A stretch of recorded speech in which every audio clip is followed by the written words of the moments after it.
Beware Maria. Maria talks. Maria talks about music, about theatre, about gardening, about literature, about people, about furniture, about going out, about events, about signatures. She talks about running, and she can talk about women and oppression. I think Maria today is not so much in the mood of talking. I really have no words for what I'm seeing that's happening in Afghanistan. And because I have no words, I'm just going to play some music now. So there you are.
The music of Jason Shaw, a multi-instrumentalist from Pittsburgh, Pennsylvania, who has an amazing website where he's distributing music that he composes that we can stream. And he's talking about that. He says people get in trouble for using copyrighted music on YouTube and elsewhere. So he decided to start posting his music because that was his main hobby. You can donate to him. So he is being encouraged to continue doing this. But he's actually very good. But I've seen he plays loops, drum machines, software, synthesizers, and whatever is handy. So thank you so much, Jason, for being so generous and sharing your music with the world. And that I like. I like people who is generous and wants to share things with others. And I like to share things with others myself, like being here, for example. But what I think on volunteering to give something, giving music, giving radio, or giving whatever, is that you actually have to be very selfish. Be very selfish to do it.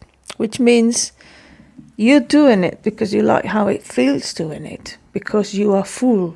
And you are full because you are in a condition to give something to others.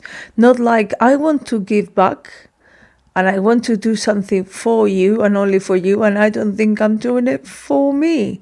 And then after some months of doing that for you, I'm depleted and exhausted, and I don't feel I can do more for you.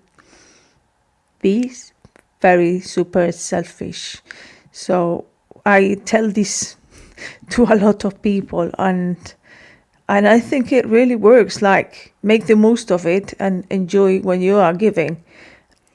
This is what a cinema person and artist Alessandro Jodorowsky said.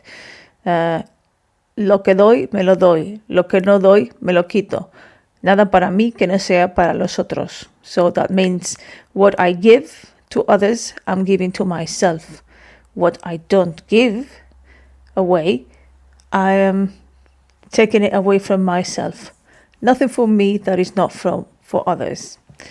You might have or not heard about Jodorowsky. He was born in 1929 and is a Chilean French filmmaker and a very complete artist. He did a lot of performance art. He wrote comics. He has been also a musician. He's a philosopher, a puppeteer, a mime, sorry. A psychologist. He's been doing some very iconic movies of the 70s, like The Holy Mountain, for example. That is super surreal movie about some guys who, let me check it. It's a Mexican fantasy film that he produced. He's in the movie. He's this kind of very complete artist.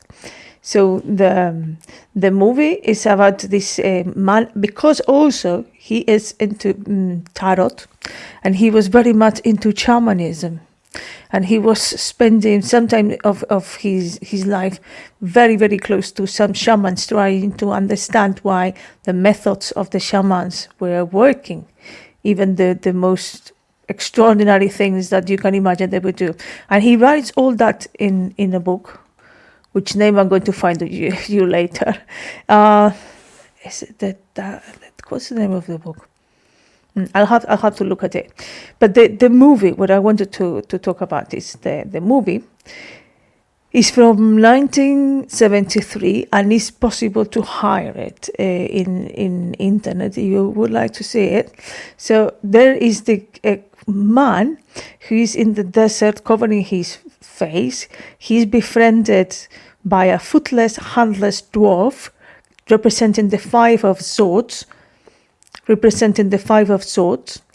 and then they travel to the city where they make money entertaining tourists. Then the thief, because he resembles Jesus Christ in appearance, and nun and thief warriors are local to them, and they cast an impression on his body, and they sell the crucifix. And it all continues with things like weapon, excrement, Jupiter, toy makers, and the characters are being led by the alchemist through transformation rituals into this holy mountain. And when we are near the top, I should not spoil it, but if you one day want to spend a surreal evening, go higher the Holy Mountain by Jodorowsky. Another interesting feature about this movie is that it was celebrated by John Lennon and by Ringo Starr, by actually John Lennon and Yoko Ono put money into the production. The book that I read is from 1995, but he has many different books. It's Psychomagic. Later years on, he wrote the manual of psychomagic, which I think is a most interesting thing. He designed after observing what the shamans were doing and how the methods were operated, and decided to create it's like a type of shamanism of his own creation, not being really like a believer in a number of things, but understanding how we put into our psyche, we give into our psyche messages by using symbolic language in the world. And therefore he was giving psychomagical recipes and things to do to people that they would introduce changes in their life thanks to those. And that is Jodorowsky. What I was going to talk about is what he was saying, what I give to others, I give to myself. And that is why volunteering is so good for you. Volunteer, I see people getting empowered by volunteering and doing things for others, but actually they are giving something to themselves while they do it. When you volunteer, and you see that maybe you don't have the perfect health or the perfect life or the perfect mental situation, but you protect your health by helping others, you see that you can do that. It can reduce your stress. It keeps you mentally stimulated. It makes you make new friends, perhaps, or you can combat depression by doing something like that. That's why I not only want to volunteer for something as far as I have time, but also it helps me to put my material together or my ideas together, or find a channel for things I want to say. And for other people that is around me, I can see how they've been empowered by the fact of helping others. To others from a place of joy. Give others from a place in which you are full, in which you are full of yourself. That thing that is so devastated, like, oh, that person is so full of herself, of himself. They like so much the sound of their own voice. Actually, yes, why not? You should like the sound of your own voice. That is a very good thing to like, because you don't have another voice. Actually, I find a lot more people who don't like the sound of their own voice, especially when they record it, than people who likes the sound of their own voice. Is it bad? Is it something to be criticized about? Because you like the sound of your voice, or you have a confident personality, or you have a confident voice? It seems for many that is something to criticize. Like, especially if you are a woman, I'm going to say. If you are a woman and you are a leader, you are easily being called a bossy woman. But I'm going to talk about this after a bit of more music. From Jason Shaw, our composer of the day, and this is a piece called River Meditation.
So, yes, I was going to talk about the bossy woman because I met an awesome woman, an older woman that around my workplace, who is managing a lot of many interesting projects. And she doesn't know I'm talking about her, but if she's listening, she knows I'll be talking about her. And I see this kind of personalities as leaders.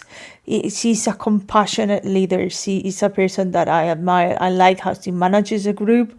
I have seen how she is looking, how everybody is feeling in the group, how things are going. But also, she has an authority there And that is very lovely way to make things work.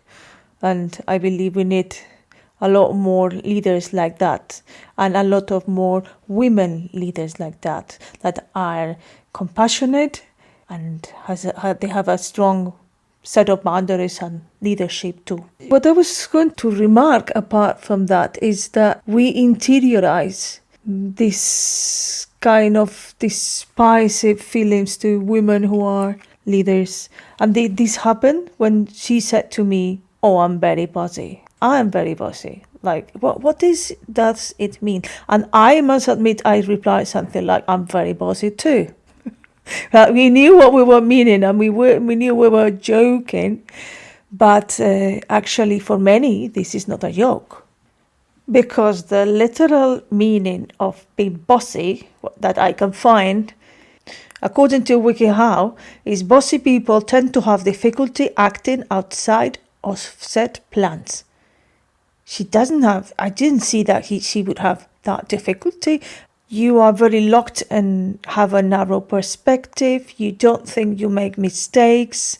You believe that only by being harsh you are really obeyed. You are determined to have your opinions given top priority. You fear the way the go-getters upset the status quo. So if this is being bossy, that is actually a negative quality that has nothing to do with saying, "I have authority, I have a presence, I lead, I care for my group. I like to give in this way because I know I'm a leader that they respect," but doesn't mean that you are being harsh and you don't think you make mistakes. But women are being called bossy very easily. And that is something we should change. Or like Kasia Urbaniak says, Kasia Urbaniak is a teacher of communication for women. And she has a school in New York that's called the Academy. And I trained with her and I fully recommend her. She is absolutely fantastic, adorable, and they really care and they take care for the students when you're there. So I happen to be one of these Academy graduates that she called with. This is when you take the training that she provides. And she has a TED Talk. Watch out for the TED Talk. It's Kasia, written with a K, Kasia Urbaniak is the surname. She's of Polish origin and she lives in the States. So she has a TED Talk that I think she did like 1 year ago approximately. That is amazing. It's Ted Rosario. And she talks about this and she gives an example of how she will talk about the candidate to the American presidency and people saying of the guy, "Oh yes, he is this and he is that," and but he gets things done. And about the woman with experience, people would say she's bossy, she's shouty. If she gets angry, she's hysterical, and a number of negative connotations for her. For maybe many times not even being aware of how sexist they are, internalized sexist that people is not aware, and they would say, "No, I'm not sexist, I like my mother. I have female friends."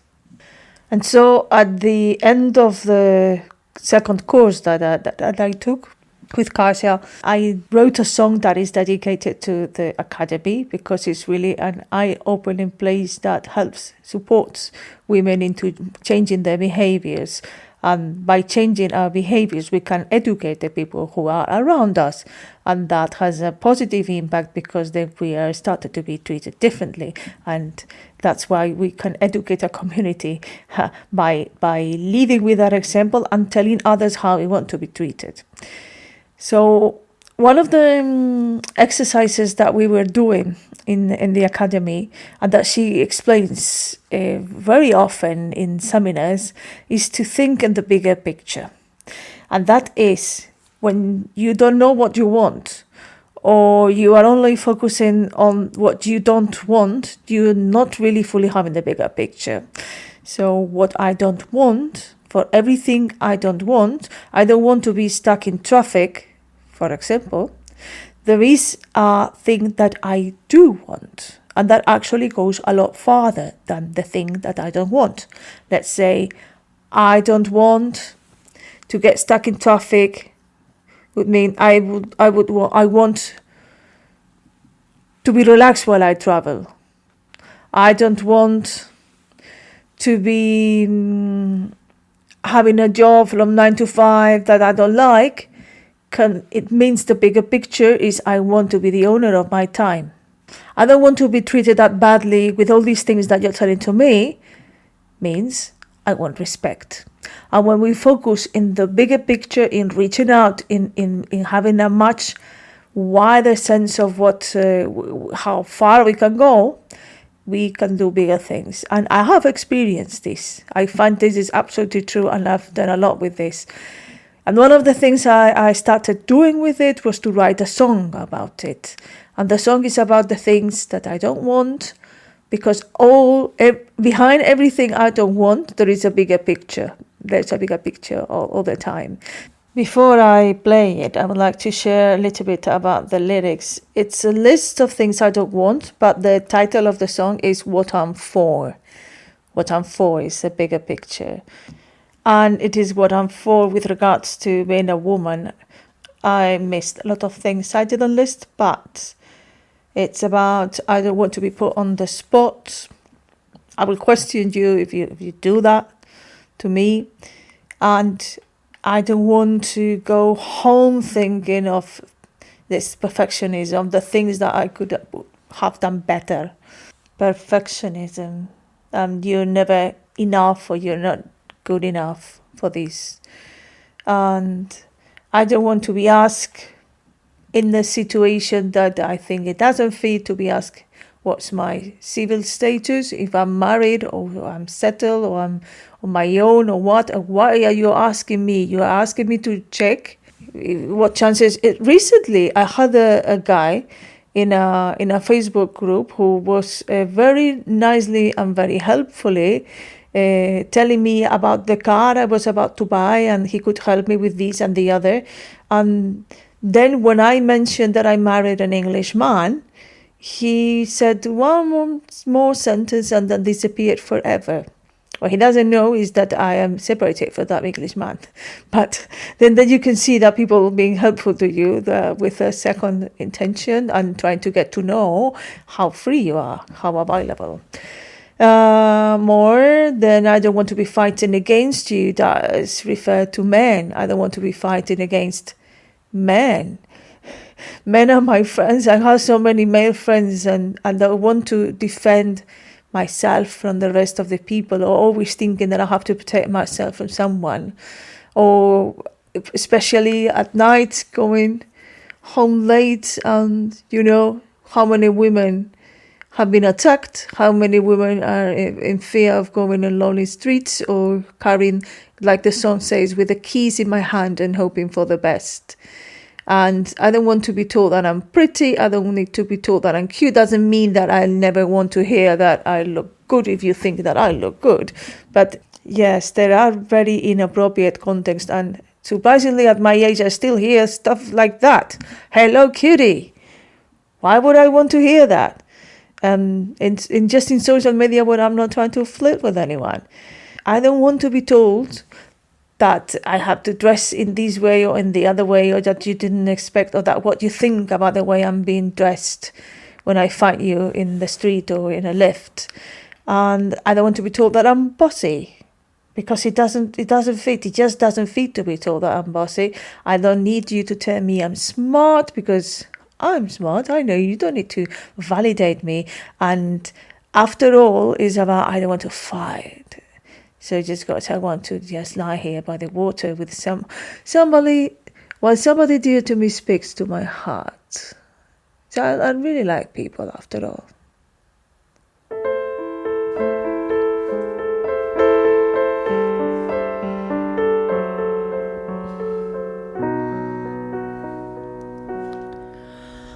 I don't want you to ask me more questions, of those questions to which I can reply. I will question your right to be putting me right on the spot, on the blink of an eye. What I want, what I need, what I yearn for and adore is what fighting for. I don't want to go home ruminating what I could have done better today. Instead of self-obsessing, I best count my blessings and put my discomfort away. I don't want to be asked if I'm married, if I'm sad or single or alone. When you're checking your chances to plan your advances or sending me pics to my phone. What I want, what I need, what I yearn for and adore, it's what I'm fighting for. I'm fighting for. I'm fighting for. I'm fighting for.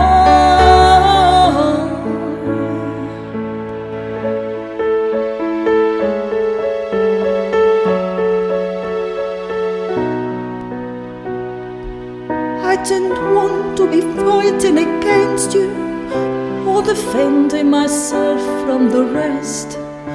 I don't want to be running home late with the keys in my hand and hoping for the best. I don't want to be told that I'm pretty. I don't need to be told that I'm good. I don't want to be told that you didn't expect that I wouldn't turn up in a suit. What I want, what I need, what I yearn for and adore is what I'm fighting for. I'm fighting for. I'm fighting for. I'm fighting for. I'm fighting for.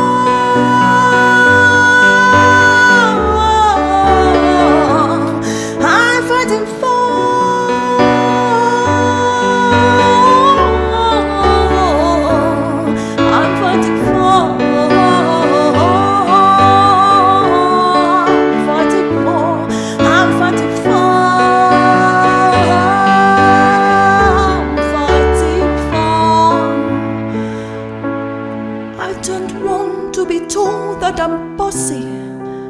I don't need that you tell me I'm smart. I just want to lie here by the water while somebody dear to me speaks to my heart.